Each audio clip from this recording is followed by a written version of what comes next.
दबंग लोग दे रहे हैं मुकदमा वापस लेने की धमकी। मुकदमा दर्ज होने के बाद भी पुलिस आरोपी की गिरफ्तारी नहीं कर रही है। गिरफ्तार करने की मांग एसएसपी से शिकायत। बरेली थाना प्रेम नगर जायदा पत्नी परवेज एसएसपी से शिकायत की है। एसपी ने जांच कर कार्रवाई के लिए निर्देशित किया है। आपको बताते चले, थाना प्रेम नगर में आरोपी के खिलाफ मुकदमा दर्ज किया गया है, लेकिन पुलिस आरोपी को नहीं पड़ रही है। आरोपी खुलेआम घूम रहे हैं और पीड़ित को समझौते का दबाव बना रहे हैं।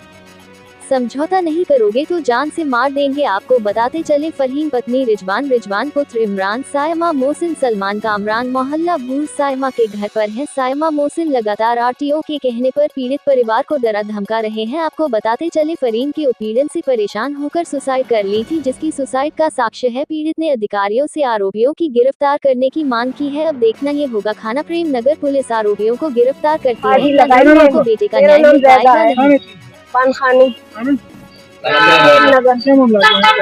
लड़के ने फांसी लगा ली, कोई सुनवाई नहीं हो रही है। पुलिस थाने में जा रहा है। कोई लड़के का नाम आकाश था।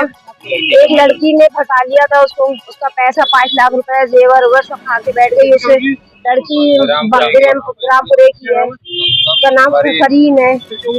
उनने उससे धोखा दे दिया। उसने क्या, मैं तुझसे शादी नहीं करूंगी। तो फिर वो 2 बच्चों की माँ है और उसने उससे जब उसने वापस मांगा उसने तो उसने दिया भी नहीं और फिर अब गायब हो गई। वो उसने फोन ही बंद कर दिए सारे। लड़के की उम्र 27 साल थी। 3 बच्चे हैं, वो सबसे छोटा था। जंक्शन के वहाँ कोई सिटी ग्रैंड होटल में लगाई उसने फांसी। कोई कार्रवाई हुई? कार्रवाई अभी तक कुछ नहीं हो रही है। हाँ, थाने में मुकदमा हो गया, कोई गिरफ्तारी नहीं। वो लोग टहल रहे हैं और वो हमारे बड़े बेटे तक को धमकी दे रहे हैं कि हम तुझे भी ऐसी कर देंगे अगर तुमने कुछ भी करा तो। उन्होंने सामने कह दिया होएगी, अभी टाइम लगेगा भाई। हम इंसाफ चाहते हैं, उसको भी हम फांसी चाहते हैं। जैसे हमारे बेटे ने फांसी लगाई है वैसी वो भी फांसी, उसको भी फांसी मिले। और उसके जो साथ वाले हैं जिनने टॉर्चर करा है मेरे बेटे को, 7 लोग हैं, सबको सजाएं मिले। 7 लोग हैं। नाम दर्ज उसने खुद लिख के गया है, सारे नाम सुसाइड नोट छोड़ के गया, वो सारे नाम लिख के गया है। हाँ, सब चीज है। कासिम, मैं लड़के का चाचा हूँ। अब 17 तारीख को मेरे भतीजे ने होटल सिटी ग्रैंड में सुसाइड किया था। मेरे मेडिकल स्टोर है। किसका? आगाज। तो वो सिटी होटल, एक महिला थी, जिस महिला से उसका कितने महीने से अवैध संबंध थे। महिला भी मैरिड है, उसके 2 बच्चे हैं। कई बार वो महिला उससे कभी 5 लाख, कभी 10 लाख, कभी इस तरीके से गोल्ड चैन वैन अटरम सटरम दुनिया भर की चीज़ों का वो उससे डिमांड करती रहती थी।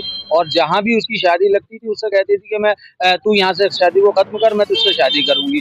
कितनी बार उसको इस तरीके से करने के बाद एक टाइम ऐसा आया जब उसके दोस्तों ने भी उसको टॉर्चर करना शुरू कर दिया। कुछ उसके मैसेज थे, वो मैसेज उन लोगों ने डिलीट करवा दिए और ये कहा कि जो तूने पैसा दिया इस औरत से, तेरा पैसा हम वापस करवाएंगे। उसके बाद मैं सारे मैसेज उसे डिलीट करवाने के बाद ना पैसा दिया और ना ही उस लड़की ने फिर मिलना जुलना बंद कर दिया। इसने कहा भी कि भाई ऐसा है, तू मेरा सामान वापस कर। तो बोली तू हमें इतने पैसे और दो तो तुझसे बात करेंगे। सब कुछ होने के बाद उसने अपना फ़ोन बंद कर लिया। आखिरकार उधर उससे धमकियाँ देने लगी, उसका पति है और लोग हैं, धमकियाँ देने लगे कि हम तुझे रेप के केस में फंसा देंगे। वो हद से ज़्यादा मानसिक पीड़ित हो गया, हद से ज़्यादा डिप्रेशन में चला गया। इस कारण उसने सुसाइड करा है। इंसाफ चाहते हैं, जवान बेटा गया है हमारा, तो इंसाफ यही जाएंगे। इस तरीके से अगर सब करते रहे, भोले भाले लड़कों को, पैसे वाले परिवार के बच्चों को फंसा के और उनसे क्या नाम इस तरीके से रकम ऐंठते रहेंगे। आज इस तरीके से खुलेआम घूम रहे हैं। आज तक कोई इंसाफ किसी तरीके का नहीं। सारे एविडेंस हमने खुद मुहैया कराने के बाद भी किसी तरीके का कोई इंसाफ नहीं। गिरोह है, गिरोह चलाते हैं। ये भाई है लड़के का, बड़ा भाई है। इनका इससे पहले का भी एक रिकॉर्ड है। इन लोगों ने अपने ही मोहल्ले में एक लड़के के साथ यही वाकया करा है, लेकिन उस चीज को इतना वो नहीं हो पाई, इस वजह से पता नहीं है। मेरा वर्कशॉप है डेंटिंग का,